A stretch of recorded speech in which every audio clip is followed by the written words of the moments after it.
Clearly, Scripture teaches us that the first identity we need to have is that you are clearly the same species as the Almighty God. You are a son or a daughter. You're a daughter or a son, first and foremost.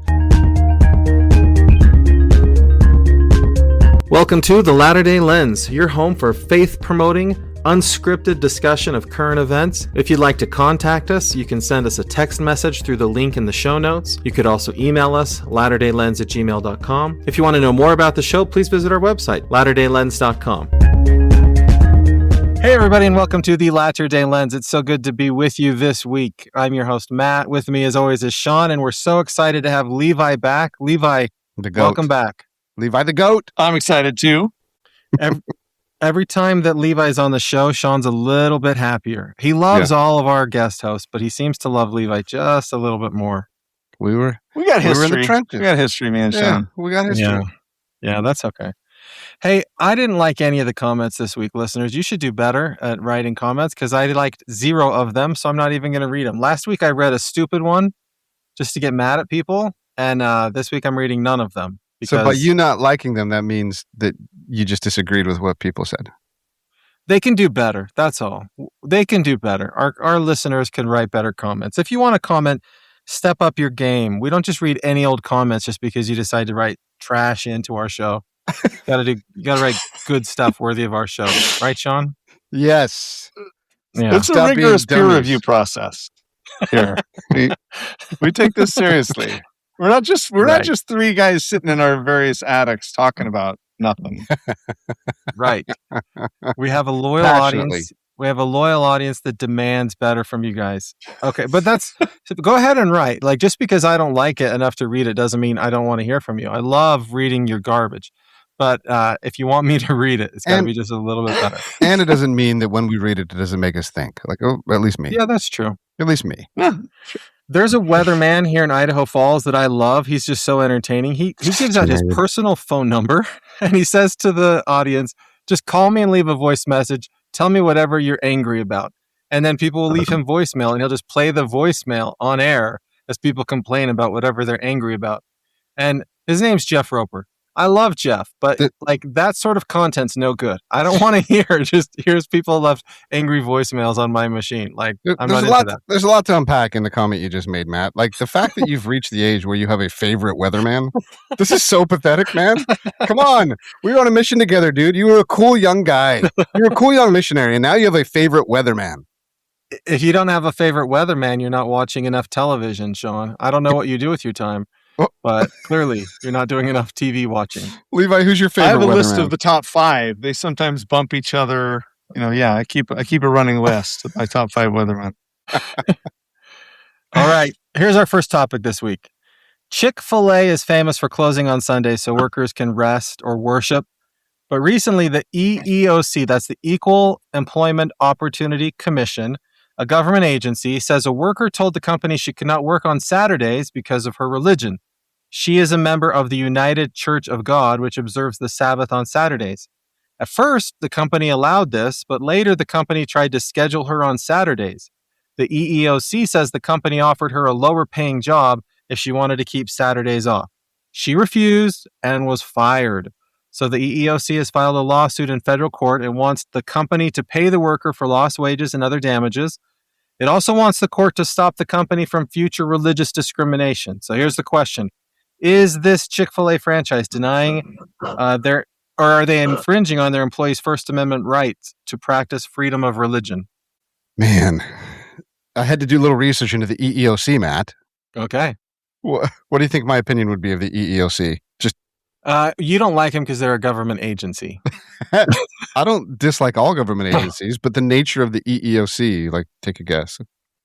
I love the EEOC. They're Why? there. Yeah, that's what I want to get at. Why? They're there to make sure that companies don't violate people's constitutional rights. So I was on their website, and they have updates on the latest actions that they take. Do you know what the latest one they took was? It's not this Chick-fil-A one? I did see that there's a little reference to that, but there is a $21 million reward for anyone at Columbia University who felt discriminated against, any Jewish students. Well, that's because the head of the EEOC was appointed by Trump. And so in the Trump administration, the EEOC is targeting violations of religious freedom. Under the Biden administration, they would target probably more affirmative action or racial, like if you were discriminating based on a minority status. Okay. But the Trump administration wants to focus on violations of religious freedom. So this is kind of before, I'm sorry, I'm not dodging the question, but No, it's okay. so you like that there's an agency out there who has this vast power that will, depending on the administration in charge, will use it for their various, I guess, beliefs? I think that there are a lot of people, like let's say, Shawn, you work at Chick-fil-A and they do something that violates your rights.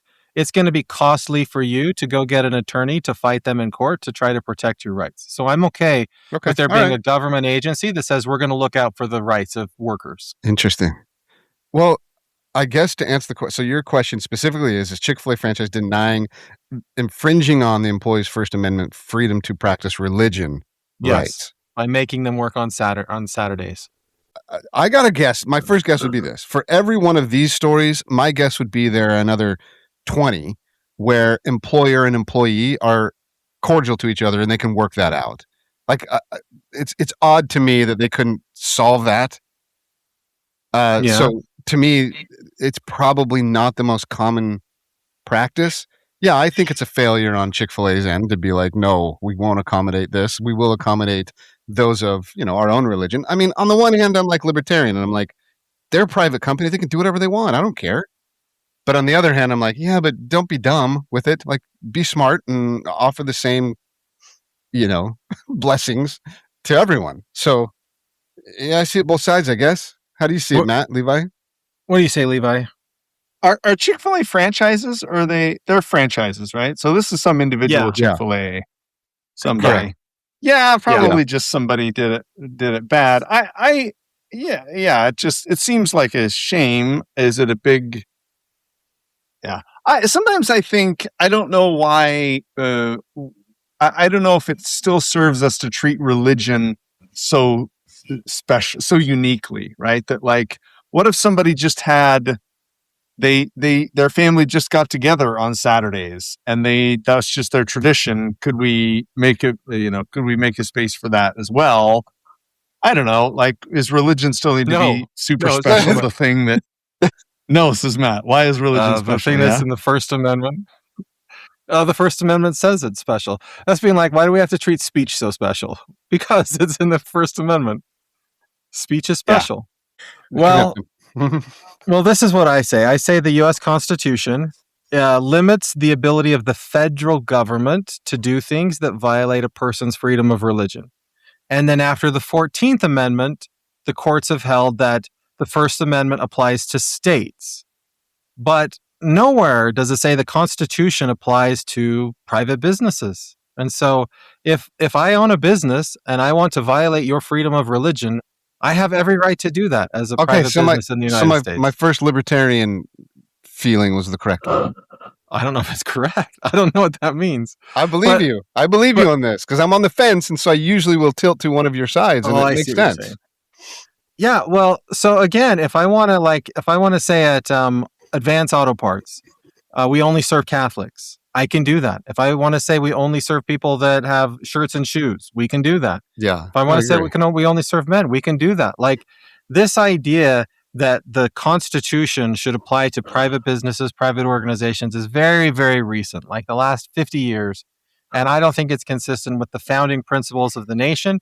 And I think that to the extent that we want to try to say the Constitution applies to every person and every business, we risk losing the value of our democracy. Like, the idea that you can pass laws to force other people to do things you don't want them to do is a really dangerous thing and sort of anti-democratic to me. Okay, Levi, he's thoroughly convinced me, but I haven't heard your side yet because I don't think you're going to agree with him. Yeah. Or maybe you are. No, I like that too. Yeah, I guess I'll go with that. I mean, is it a dumb thing for this Chick-fil-A to do? Sure, right? Like, my religion's special and your religion's not. That sort of sucks. But do we need the government to step in and stop that? I guess I'll go with Matt on that. We don't necessarily need the government to step in, and yeah. Well I done, wish Matt. Chick-fil-A would stay out of take that. politics, but yeah. I didn't think you'd take that stance, Matt, but you convinced me. You get the points. Where it gets dicey is when we start talking about, could I fire someone because of their race? And we have federal laws that say you can't, right? We do say you can't hire and fire on the basis of those things, but you should be able to have your own policies. Like if I want to say we're going to be closed on Sunday, so everybody has to work on Saturday, I should be able to say that as a business. And you know that coming in when you take the job. You good with that, Levi? Well, that was part of my issue with this, is that it is a shame to pull the rug out from somebody. Like, it sounds like in this situation, they were doing okay. They were giving their Saturdays off and then suddenly said, whoop, not anymore. And that's kind of too bad. I mean, they should have a real conversation about that. They should say, hey, I know we've been allowing this, but things have changed and we need to make Matt, we don't know the details, right? On the face of it, if this is a good employee and a good employer, there's got to be some details in there that we don't know about. In the end, terrible PR move to me. Like, give them the Saturday off. What are you talking about? Like, it would have been a great branding and PR move for them to do that, and it would have been kinder to the person. So, if I had to guess based on the context, Chick-fil-A probably has some policy that, like, if you're a manager, you're salaried, and you have to come in on Saturdays to cover shifts when people call off or something like that. And they probably said something to this person like, if you want to make sure you always have Saturdays off, you have to be one of these hourly employees not a manager. That's right. My guess is it's something like that. Yeah, that makes sense. Yeah. Now, we could talk more about... Go ahead, Shawn. I was saying, Matt, that was very pragmatic thinking of you. Well done. All right, we could talk at some point about this idea that only government needs constraints, because I know I've made this point before, that like economic power is power and it corrupts just like political power. So I do see a problem with where we're constantly watching out, making sure that government doesn't overrun anything, and then we just throw our hands up at businesses. We just sort of wink at all the abuses that businesses are about. Yeah, I think I probably should have been more. I should have been more specific in like what I was saying. So, I'm not saying that governments should not be able to pass laws that tell businesses what they can and can't do. Clearly, they do that all the time. I'm opposed to somebody saying the U.S. Constitution protects me from a business doing that. So, if you want to change laws and say like Chick-fil-A has to protect people's religious liberties when they're making schedules, pass that as a law. But the courts and the Constitution isn't the way to have that fight. Wow, that's good. Well, I'd imagine the EEOC was established. Oh, yeah. Okay. EEOC was established by Title VII of the Civil Rights Act of 1964. So, of course, the Republicans hate it. Well, the Republicans are using it. They're using it. Yeah, they're embracing it and using it. Right. Yeah. But Matt, Levi, you popped out for a minute. Okay, Levi, they are, yeah. No. You popped out for a minute, and I asked Matt, I said, what is the I read the history of the EEOC, and in the end, Matt's answer was fascinating to me. You missed it. He said, basically, look, when the Trump administration has an agenda of, on the face of it, protecting religious rights, they use the EEOC to protect religious rights, whereas under the Biden administration, it was all about DEI. And so I asked Matt, I'm like, really? Isn't this an example of a terrible government organization with too much power, because it can just go from one administration to the other? They can use it however they want. And Matt defended it. But that's right, Levi. If you like the EEOC to protect DEI rights under a Democrat, then you should be okay with a Republican using it to protect religious rights, no? Well, they're never protecting religious rights, but I mean, they're like, you protect people who don't punch down is the principle, right? Don't say we're the dominant religion in this country. 65% of the country belongs to this religion, and look, aren't we so poor and abused by everybody? That's dumb. Don't do that. So Levi, I went on their website and I read the latest updates. The latest update is this: Columbia University begins payout of a $21 million EEOC settlement for discrimination against their Jewish students. Yeah, Levi, they're not punching down. Hey, Levi, real fast. Yeah. This says you have a Riverside open in another tab, that it wants you to close the other tab that has Riverside open. Oh, 2-tab Levi. I'm trying to cheat. Well, okay, so what should I do now then? So I do have 2 tabs open. They both say keep this tab open until the upload is done. Yeah, just close one of them. Just close one. Okay, I'm going to close the one that has the least amount uploaded. Okay. Do we want Levi Now to what take do you his think? camera off too to have a little better, or no? Yeah, should we try that? Yeah, that's fine. Yeah, you can turn your camera off. Okay. Okay. All right, we'll see how that goes. Have I been cutting in and out? Yeah. A little bit, but I was tired of looking at that fishbowl haircut anyway, so. Nice. All right. So next topic. The courts are making it harder to use race when drawing election maps. This matters because the Voting Rights Act has often been used to help minority voters have a fair chance to elect candidates they support. Yet, recent research shows that minority representation might still be protected if partisan gerrymandering were stopped. Partisan gerrymandering means one political party draws maps to help itself win more seats. But recent research shows that the Voting Rights Act isn't needed for minority representation in the South if partisan gerrymandering were checked. The problem is that partisan gerrymandering is often allowed in federal court. The Supreme Court has said federal courts generally cannot decide partisan gerrymandering claims. That can make it easier for politicians to draw maps that help their party, even if those maps also hurt minority voters. So here's the question. We talked before about the Voting Rights Act and racial gerrymandering, but how about this? Is partisan gerrymandering morally wrong? So I need a little help, Matt. I'm an idiot, and I need a little bit better. Just help me understand this more. What's the difference between partisan gerrymandering? Okay, so regular gerrymandering. In the state of Utah, let's just say, about 40% of voters are Democrat and about 60% of voters are Republicans. But the state of Utah is mostly controlled by Republicans in the House, the Senate, and the governorship. And so when they decide, they get 4 people to go to the House of Representatives. And when the state of Utah draws up the boundaries to decide which person represents which district in the state of Utah, they draw them in such a way that it divides that 40% that are Democrat into districts where they're always going to be 30%, 40%, and never really have a chance to win. Whereas they could just say, look, all the Democrats live in Salt Lake City. Let's just let Salt Lake City have its own district. And then there'll be these other 3 districts for the voters. So you could do it geographically, where you're just trying to create districts that are representative of a geography.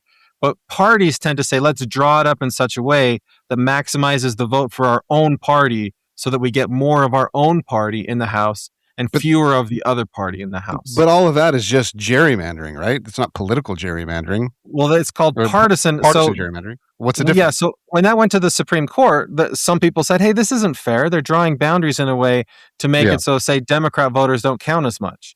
And the Republicans in this particular case said, I feel like the most important thing in drawing a boundary is to benefit Republicans. And so that's the way we're going to draw them. And the Supreme Court has said, if you want to draw a boundary in a way to benefit your own party, that's fine.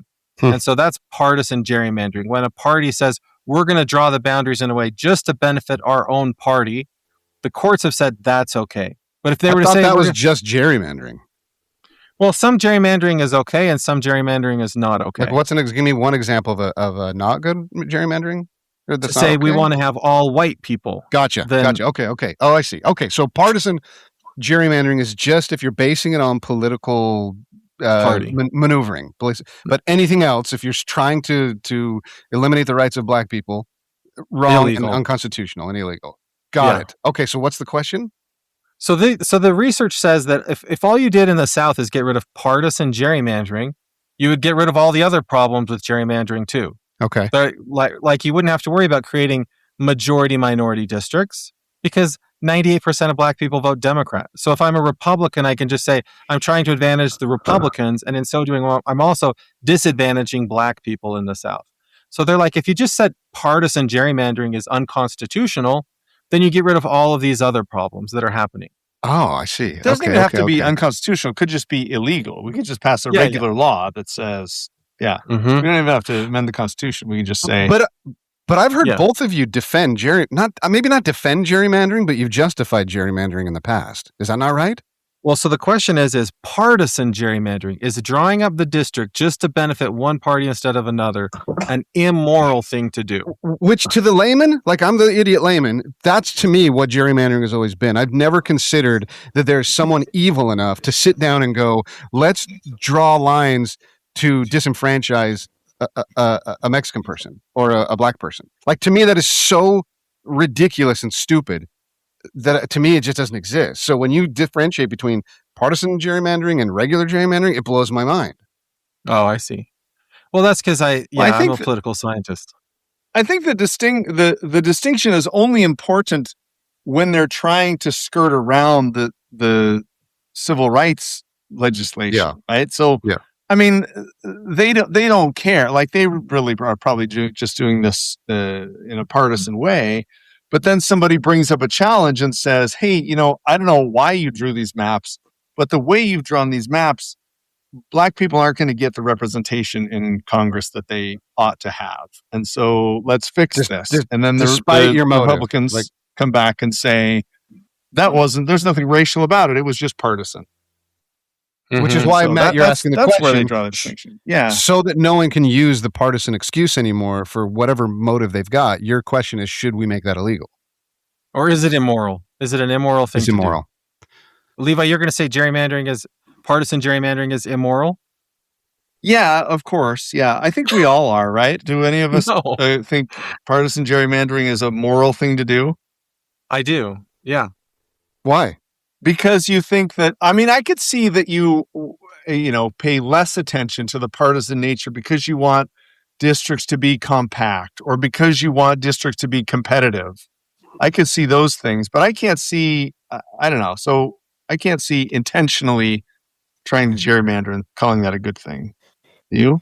Well, I would say it's not immoral is what I would say. I would say that every single state boundary was drawn up for political reasons. Every single thing we have in the United States of America was done for political reasons.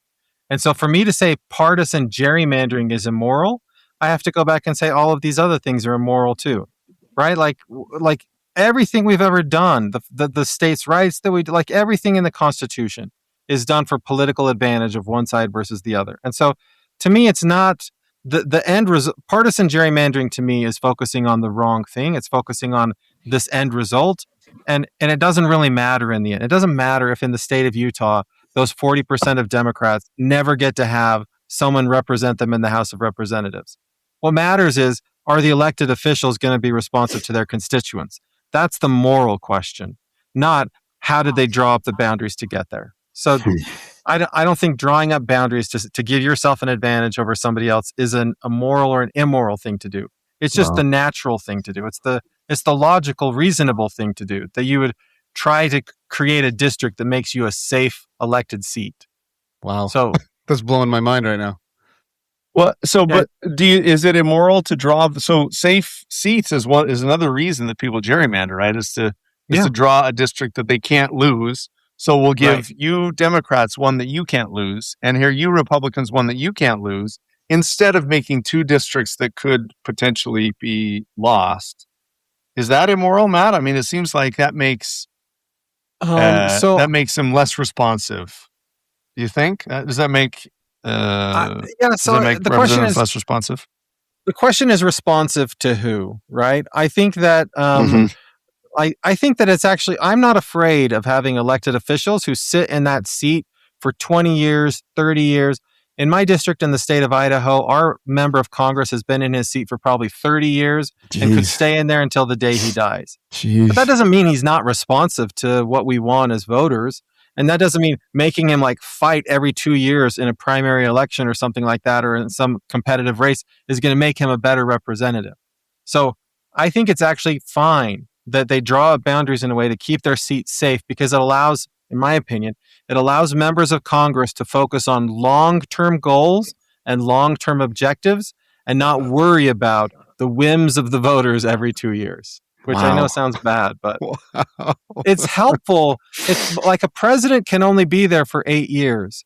And if I'm a member of Congress and I know that I've got a 30-year spot, I don't have to worry about what Trump says or what he might do, because if I'm in a safe place, I don't have to worry about him coming in and trying to get me voted out in the next election. So, Matt, you're judging gerrymandering as something that's not immoral.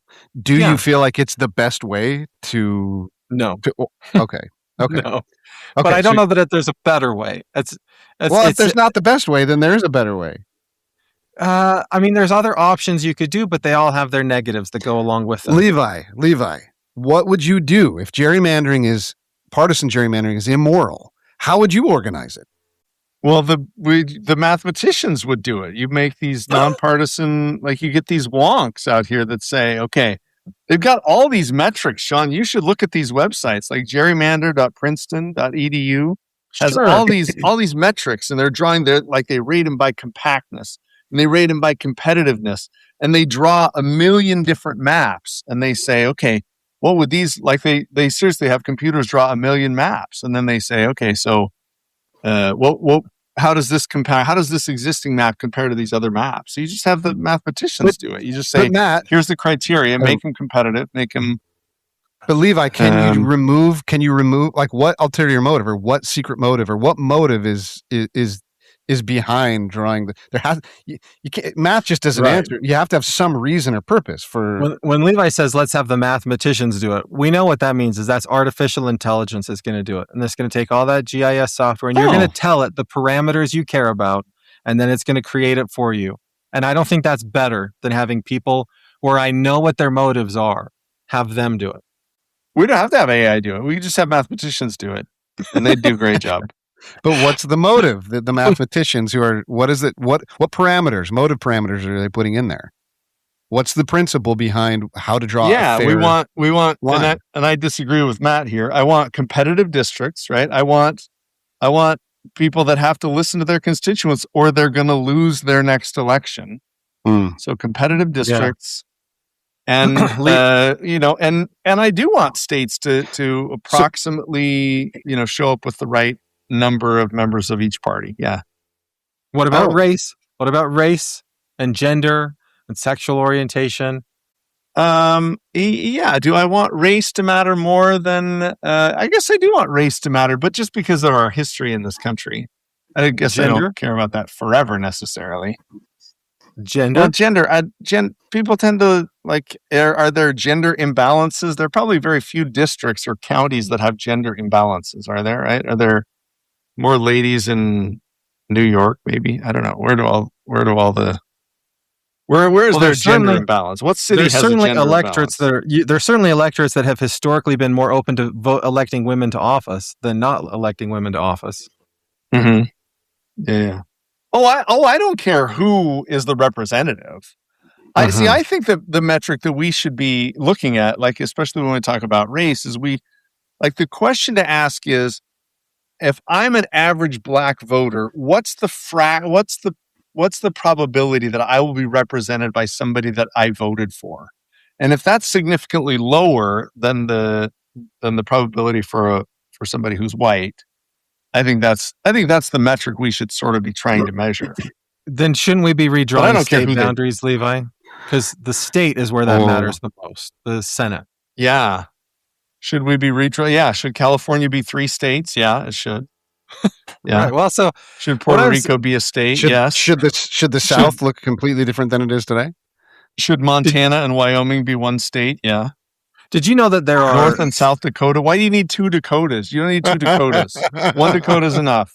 The smallest state when the U.S. Constitution was ratified was, I think it was Rhode Island, and they had, I think it was 3% of the U.S. population at the time.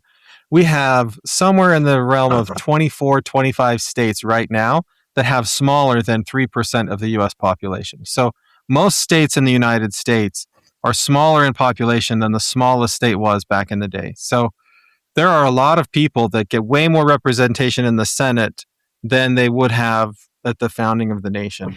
But the reason I mention that is just to say, every single boundary we have benefits some people more than it benefits other people. And I think it's immoral to try to say we're going to draw boundaries in a way to try to make sure that everybody's voice is equally represented, because that's not the system we have. If we want that system, then we need to just change the whole Constitution into a totally different system. Oh, this is an amazing discussion, man. I don't think we need to make the perfect the enemy of the good. I think we can say, okay, here's where we are now. Within these constraints, let's do it a little bit better. Let's do it 10% better. All right, I'll give you the points, Levi. I'll give you the points for that. I'll give Shawn the points too. I also Shawn. liked your point, Matt. Yeah. Okay. All right, Levi. It's time for your question. Oh boy. Oh right. Okay. So we had a couple that we wanted to talk about, but you guys read an article or an excerpt from an article about Pride Month. This was a couple of weeks back, and they used the phrase biological parents, which always just boils my blood. This phrase. Now, I have an adopted daughter who's not a biological relation to me. And when people come with this phrase, like that it's important that children be raised by their biological parents, I get angry at that because I feel like they're saying that I am less her dad or she's less my daughter because we're not biologically related. And we are sealed by the priesthood. She is legally my daughter. And so if you come at me with this biological parent to tell me that she's not my daughter, you're going to come back with a stump. Don't do that. And so my question is, I know that Matt and Shawn, you both have experience in your family with adoption. Yep. I'm interested to hear your experiences. And then I guess the question would be, to which circle of hell will God send those who insist that biological parents are better than adoptive parents? Well, just to be clear, I think people misread the proclamation to the world on the family because I don't think it says in there anywhere that biological parents are better than not biological parents, right? Correct. It does not say that. Yeah. So I think that this is a mistake that members of our church commonly make where they say, look, biology matters. And I think it's probably because they're trying to find a logical reason why same-sex couples don't make as good of parents as heterosexual couples. But there's no evidence to support that idea. And Levi, I honestly have never heard a member of our church make that argument. And maybe I'm ignorant. Oh. I've never heard it. But again, I live in California, so maybe that is I've heard general authorities make that argument. That's why I don't want to talk about what circle of hell they'll go to because I don't want to criticize it. But yes, general authorities. They won't say it to me because I'm heterosexual. They won't say it to me because I'm married to a woman. But I don't like them using it against, I don't like them using that phrase to exclude anybody. I feel excluded by it, and I don't like them excluding gays. It's a hard argument to make in the church, right? The whole nature of Christ's church family is half at least through adoption, right? There's the chosen people who live in the covenant, and the idea at one point for people was, well, if you're not a member of the family, then you're not in it. But then Christ threw that completely away and said, no, adoption into the house of Israel is the point. Like we're all a member of the family. There's no. So in principle, at least, there's no leg to stand on in the church for anyone to make that argument. I recently became an empty nester, and so I'm at this stage of life where I sort of look back and we had really hard times when the kids were at home, and they're out of the house now, and I'm sort of enjoying having them not around. And it's not to say we won't have our problems in the future, but this was it was actually just yesterday. I was sitting in the temple just thinking about how happy I am about my life and my kids and all of that stuff, and I realized every single one of my children is a miracle. My wife was only ever pregnant one time, and that's with our daughter. And our sons always say oh, she's the miracle baby. But the truth is, each of our sons that we adopted were all miraculous processes. We didn't have the money to adopt them. We didn't have the knowledge. We didn't have everything about adopting our three sons was a miracle. And so I just say it's kind of like in the scriptures where it says, what God hath put together, let no man divide asunder. I think that's the same. It doesn't matter that two people come together and choose to get married. They become a family. It doesn't matter how the family comes to be. When God puts a family together, they're a family forever. And we should not criticize or judge or feel like we have any right to decide how the family comes together and how that matters. Because God put my family together. And for them, I agree with you, Levi, for someone to imply that biology matters, sure, there's times when I wish that my kids understood me a little bit better. And I think if there's some more biology, maybe that would help. But it doesn't matter in any kind of like meaningful, eternal way. Levi, are you, and the question is based in, I mean, you recognize there's other reasons people may give for, I guess, arguing against gay marriage in general, but you're saying that there's no leg to stand on for this biological argument, not even close. Yeah, I do think that they end up backing themselves into a corner, and they say, well, I mean, we need to preserve specifically heterosexual marriages, and then the question is why, and then they say, well, because they can, that's where children get raised, and then somebody says, yeah, but my neighbors have, 2 dads, and they seem to be doing just fine, and so then, you got to bring in biology to like back out this conclusion that you wanted to reach, which is that only heterosexual marriages need protection or need state sanction. Yeah. I don't think that they believe the biology thing either. I just want people to know that it hurts my feelings. I don't like them using it to exclude anybody else, but also, yeah. Stop it. I hate when you do that. Don't do that. Listeners, stop it. Don't do it. So I have this weird thing. I collect old LDS scholarship that's really, really bad. And because I just love it. And so there's this book. It's on my shelf back there. It's called Mormonism and the Negro. Oh, no. And it was published in the 1960s. It's these 2 BYU scholars, and they say, look, on this question of race and the priesthood, there are only these 3 logical options, and we don't like this option, and we don't like this option because we don't think that they make sense. And so we're going to try and take on this question of why theologically Black people don't have the priesthood.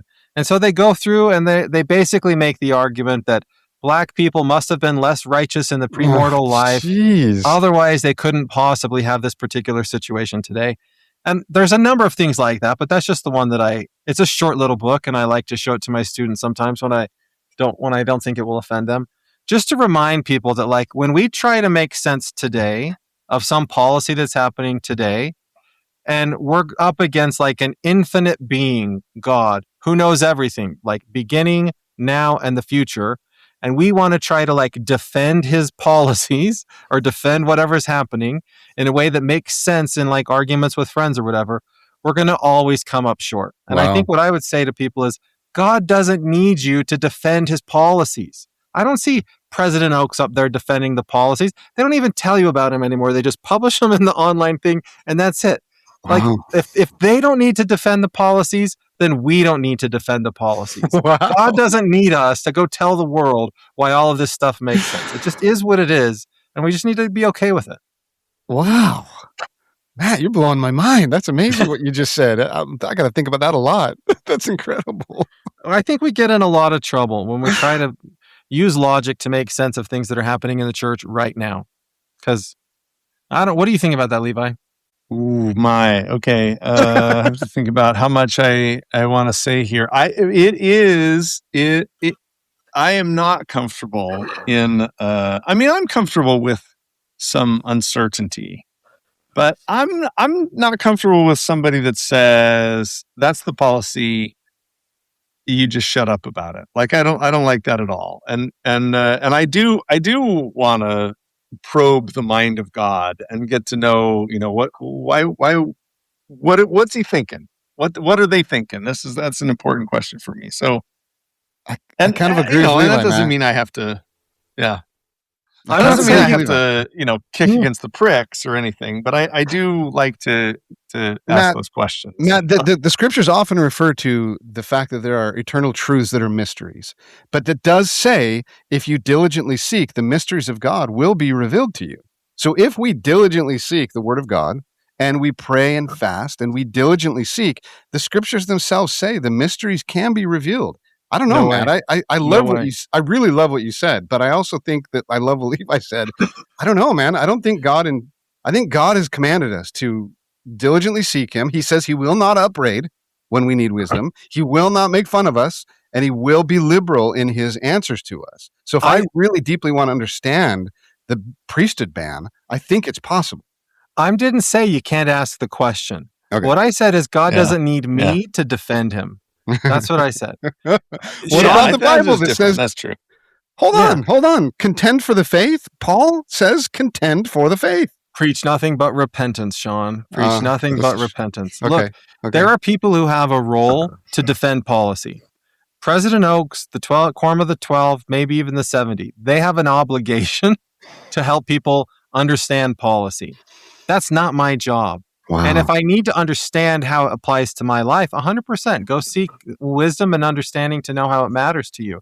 But that doesn't give you the right to go tell the world the answer that you found, because it maybe isn't the right answer for them.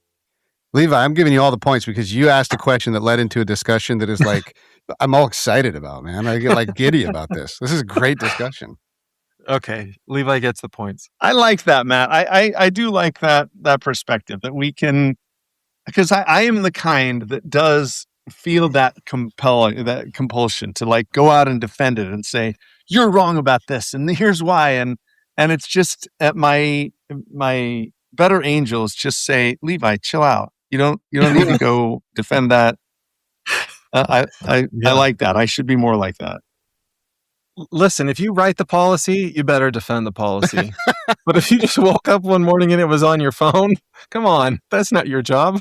Oh, that's so relaxing because, Matt, I really have spent many, many hours and so much brain power trying to defend some of these policies, like trying to come up with, why would they do that? Oh, here's really the reason.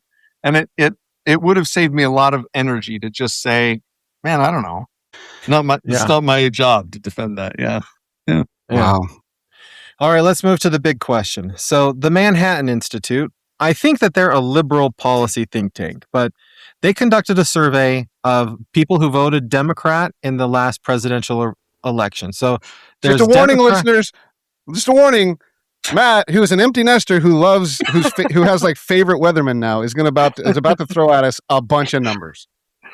Not too many of them. I'm going to try a lot of numbers. I put a lot there for you guys to help you prep for the question, but I'm not going to say them to all the listeners. Okay. There's a link. You're welcome to go look at the survey. But basically the question for this group is they wanted to know people who voted for Kamala Harris in 2024, what are their policy views? And so they go through a whole range of things like open borders. They want to know about police. They want to know about transgender rights. And what they found was that people who voted for Kamala Harris in 2024, most of them, 54%, think that the government should focus on deporting undocumented immigrants who commit crime. 75% support rules to limit abuse of welfare, right? They don't want welfare fraud and abuse. 55% are supportive of the police. 59% said schools should tell parents if a child asks to identify as transgender or change their pronouns at schools. So many Republicans I talk to believe that Democrats have views that are completely different from their own. But if you look at the survey data generally, Democrats and Republicans broadly have a ton of areas where they overlap. They think that, like most people think, there's no common ground between the parties, but the reality is among the voters, there's a ton of common ground. So my question is, what should people do to avoid believing stereotypes about the views of those in opposing political parties? I really am dying to hear Levi answer this. Well, I think Levi, I think this is one of the beauties of the podcast, right? Like, Levi at times is way more conservative than I would expect him to be. And Shawn is way more liberal than at times I would expect him to be. He just calls it libertarian. But I think that, the reality is, most people are like us, that maybe Levi's a little left-leaning, but it's not like he fits this caricature that people want to paint of the Democratic Party. And yet, most people would say, oh, liberals think this and this and this. Levi, my least favorite debates are the ones where somebody tells me what I believe and then says why that's wrong. And I'm like, wait a minute, I'm right here. Why do we have to preempt my? But I look at those questions. I'm to the left on all of those. For sure. Do I want totally open borders? No, but I do sure want a path to citizenship for people that are here, however they got here, and lots of different. On all those, I seem to be kind of left.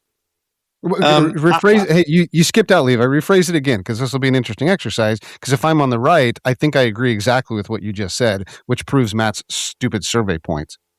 Say it again. Oh, sorry. Well, I was just saying that I'm to the left on all of these questions. So when we talk about immigration, when we talk about immigration, when we talk about police, well, when we talk about welfare, I'm almost always to the left of all these questions. By the way, Manhattan Institute is very much a conservative think tank.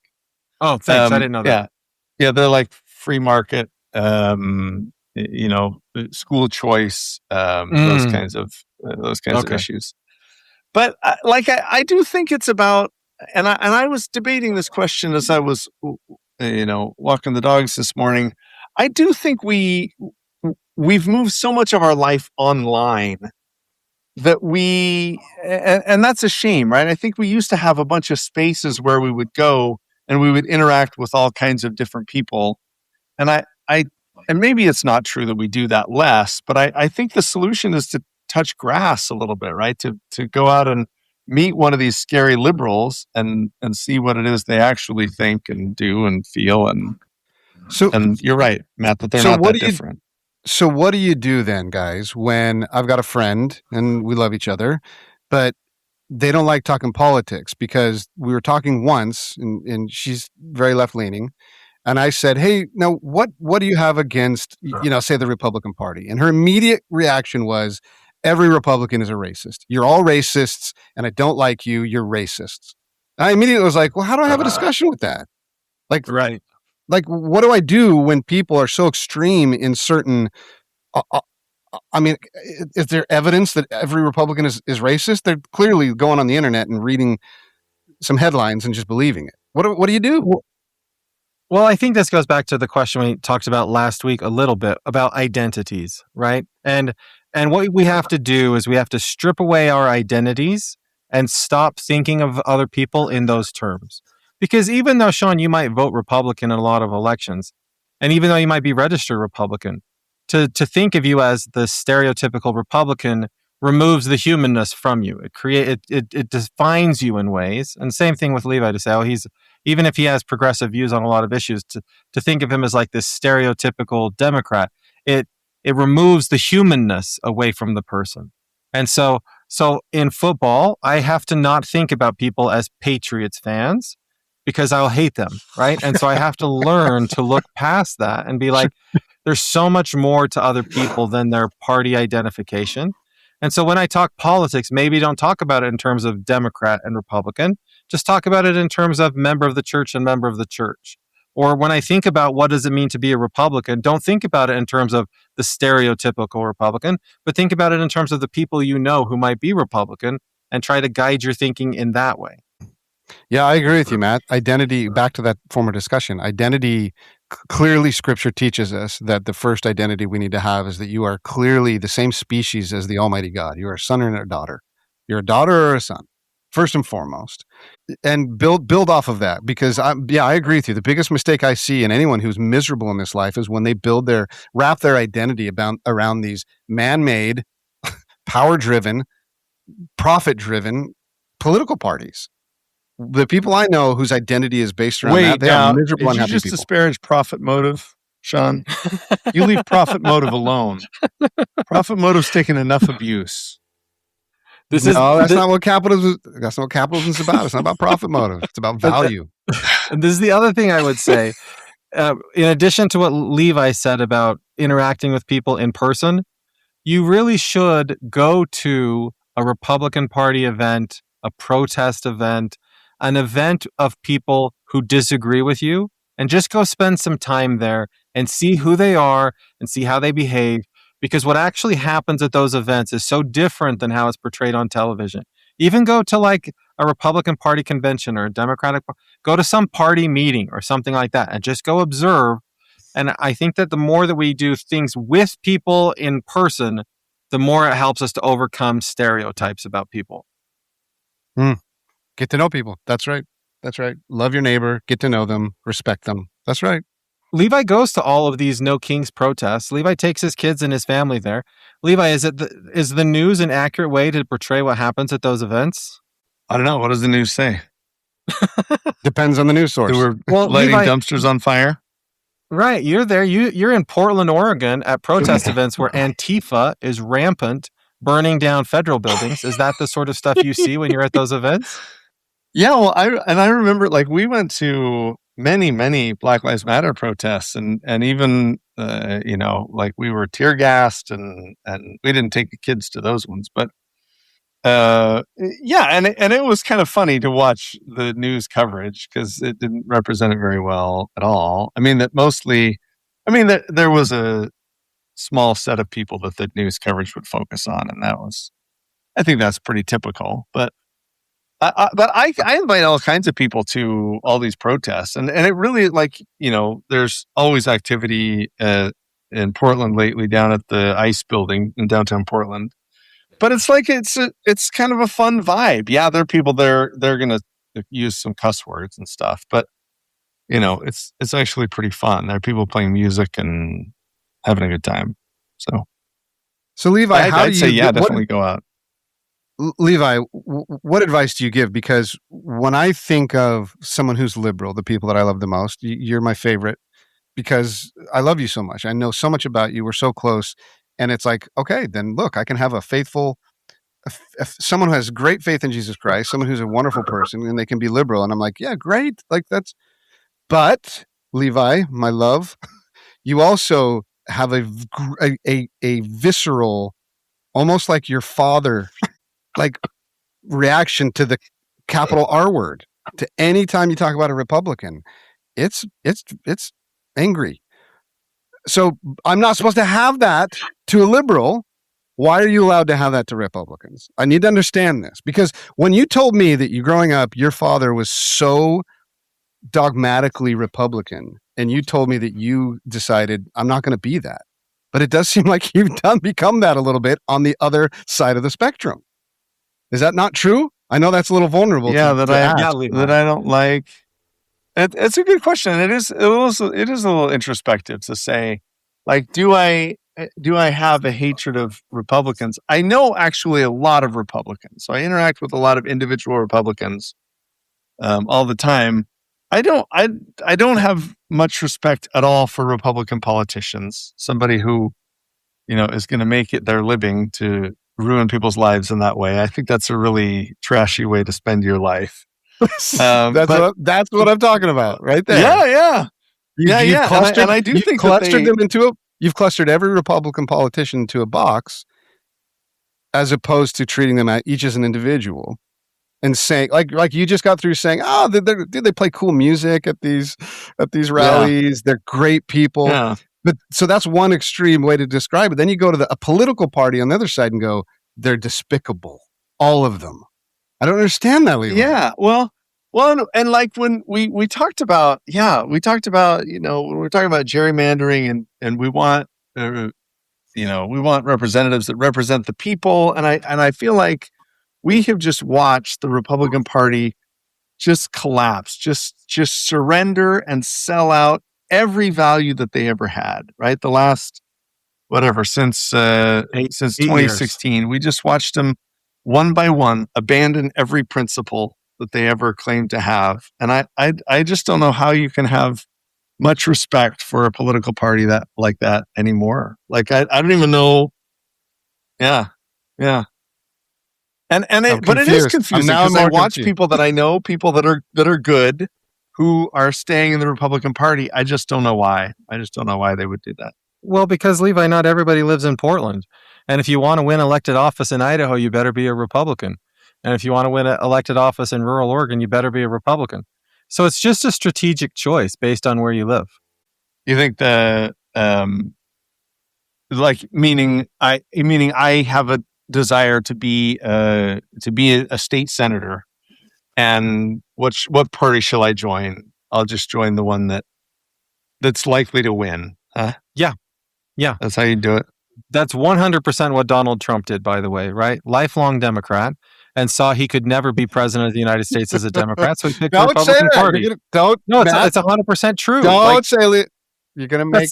That's how people we definitely should emulate that then.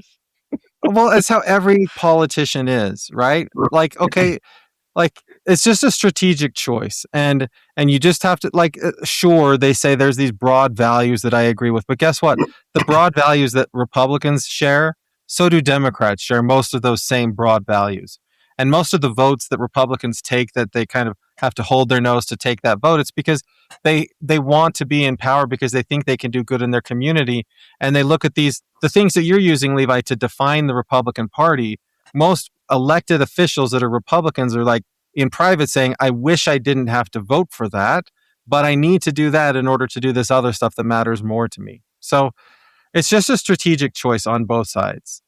There are plenty of Democrats voting for things and supporting things in the Biden administration that they would have rather not supported, but they did it because they had to in order to keep the seat that they had. You think to the same extent? No, of course not. Democrats had to sell out.